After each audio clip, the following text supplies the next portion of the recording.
And my dad recently, about 5 weeks ago, he complained of some pain, took him to hospital on a Monday. 1 hour inside the hospital, he's saying, take me home, I don't want to be here.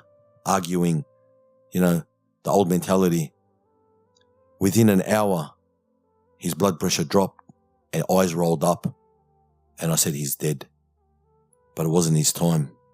SubhanAllah, every single day after that for the next 4 days, his veil was slowly thinning out. It didn't lift straight away. It was thinning because every single day he would get closer to Allah and closer to Allah and closer to Allah.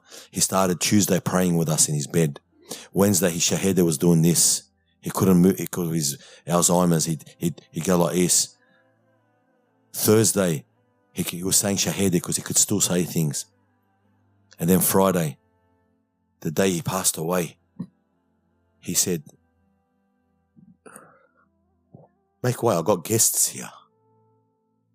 And the room is tiny. And I looked and I knew he's seeing the angels. And he was happy. And his color changed. And he went from this pain and agony to happiness right in front of our eyes. SubhanAllah, and his soul was taken out. And the hardest part was picking your dad up from the morgue. The man who teaches you how to drive a car, who taught me pretty much a lot of things in my life. The only man in life that wishes you to be better than him was your father. You're driving him back to the mosque. You're putting him on the table, and now you're washing him. You're washing someone who used to wash me when I was a baby. I'm carrying him in my hands like this. He used to lift me with one hand. And I just looked and I made dua for him. And mashallah, he had a big janazah. And when I took him to the cemetery, that day, subhanAllah, the day I washed him, there was another man who could not be buried the day before for circumstances. When I came in, I washed my father first. And I went in and washed the other man too. And the other man had only 10 people in his family. There was thousands there for my dad. When we went to the cemetery, the other man was buried in one side, my dad was on this side. And everyone is at my dad's grave, and this man had only a couple of people. And as I'm driving in the cemetery, I could see that. And I said, what would my dad right now want me to do? And I remembered the hadith that none of us are true believers until we love for our brother what we love for ourselves.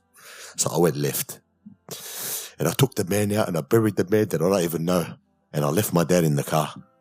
And I said, everyone, my dad can stay. I've got to bury this man out of respect. He died before my dad. And I jumped in the grave and I buried the man. And I gave condolences, Adamallah ajrukum, to the son. And I said, now I've got to go bury my dad. And I went and I buried my dad. And I said, subhanAllah, this is the world we live in, my brothers.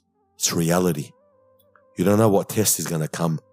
But whatever test we get afflicted with, ask Allah subhanahu wa ta'ala to keep us steadfast. يثبتنا على القول الثابت.